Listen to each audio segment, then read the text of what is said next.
सरोकार के लिए, खबर सरोकार के लिए, खबर खुशी के लिए, दिखाएंगे हम सच्ची खबर।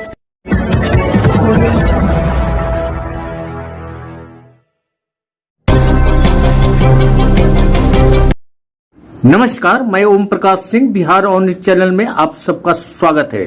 आइए नजर डालते हैं इस वक्त की खबरों पर। डिहरी दारुल कजा इमारती शरिया के काजी मौलाना एहसान उल हक कासमी ने अपने ऊपर हुए मुकदमे का किया खंडन। साजिश के तहत एफआईआर करवाने का लगाया आरोप।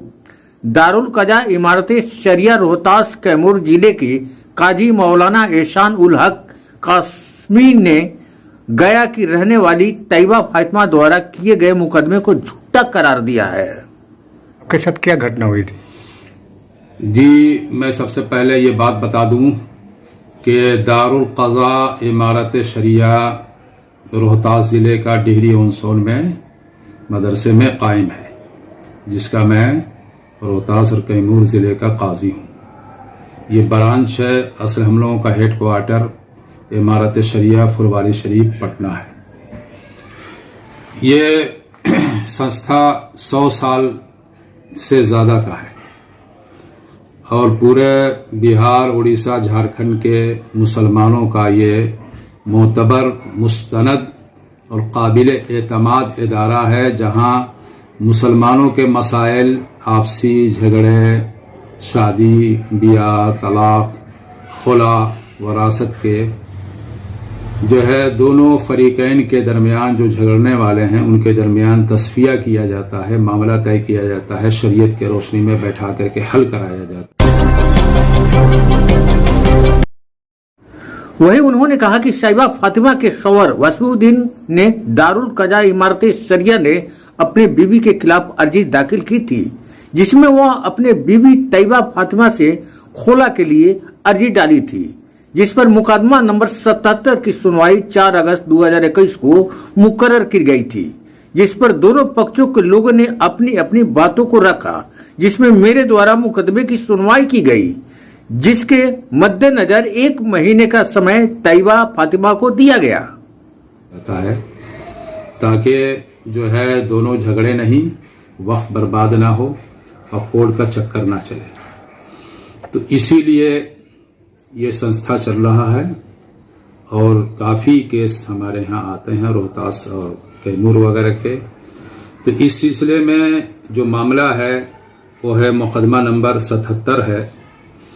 इसमें वसीमुद्दीन जो रहने वाले महल्ला शाह हारून परतल्ला सासाराम के हैं, उन्होंने अर्जी दाखिल की दारुल क़ज़ा में मेरे यहाँ कि मेरी बीवी तैयबा फातिमा जो अलीगंज गया के रहने वाली है, वो मेरे साथ रहना नहीं चाहती है, मेरे साथ अच्छा बर्ताव नहीं है और मुझ पर जो है कहती है कि मुझे ये लड़का भद्दा है, मोटा है और तरह तरह की परेशानियों का जिक्र करके मुझसे दूर रहती है। मैं उसको रुखसत करने के लिए बार बार कोशिश कर चुका हूं, लेकिन वो मेरे साथ रहना नहीं चाहती है।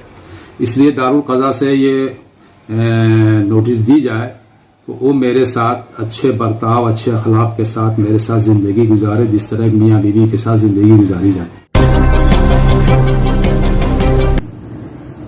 वसीमुद्दीन और तैयबा फातिमा की आपस में तू मैं हुई और तैयबा फातिमा दारुल कजा से गाली गलौज करते हुए बाहर चली गई, जिसके बाद शहर के कुछ लोगों द्वारा तैयबा फातिमा को बहकाकर मेरे खिलाफ झूठा षड्यंत्र के तहत मुकदमा दर्ज कराया गया, जबकि मैंने उसके साथ कुछ भी नहीं किया है।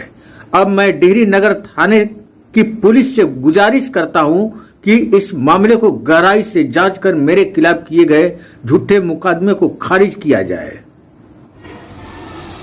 लिहाजा यहाँ से अर्जी भेजी गई और फरीक दोम जो है अर्जी के जवाब लेकर के 4 अगस्त को तारीख तय हुई थी। तारीख समात दोनों फरीक को गवाहों के साथ बुलाया गया था। लिहाजा वसीम भी अपने गवाहों के साथ आए और तैयबा फातिमा भी अपनी बहन طیبہ صائمہ اور اپنے بہنوئی کے ساتھ دارالقضا آئی، آ کر کے حاضری بنائی کہ جو بھی شریعت کے روشنی میں معاملہ طے کیا جائے گا مجھے قبول ہوگا۔ اس کے بعد اس نے جواب داخل کیا۔ دونوں فریق کو بلا کر کے میں دارالقضا میں بیٹھا کر کے سمجھانے کی بجھانے کی بہت کوشش کیا کہ آپس میں ان کے دل مل جائیں، آپس میں جڑ جائیں، رخصتی ہو جائے، لیکن ایک دوسرے پر الزام لگاتے رہے۔ لڑکا رخصتی چاہ رہا تھا، لڑکی رہنا نہیں چاہ رہی تھی۔ لڑکا نے کہا کہ خلا لے لے اور معاملہ ختم کر لے جو بھی لین دین کا ہے، لیکن اس کے لیے لڑکی نے کہا کہ خلا کے لیے مجھے 3 مہینے کا مہلت چاہیے، لیکن لڑکا نے کہا آج ہی طے کر لیا جائے، لیکن میں نے دارالقضا کے سسٹم کے مطابق 1 مہینے کی مہلت دیا۔ دونوں نے دستخط کر لیا، یہ طے ہو گیا کہ اگلی تاریخ پر یا تو رخصتی ہوگی یا خلا ہوگا۔ لیکن بعد میں اس کی بہن نے کہا نہیں خلا نہیں ہوگا، طلاق ہوگی۔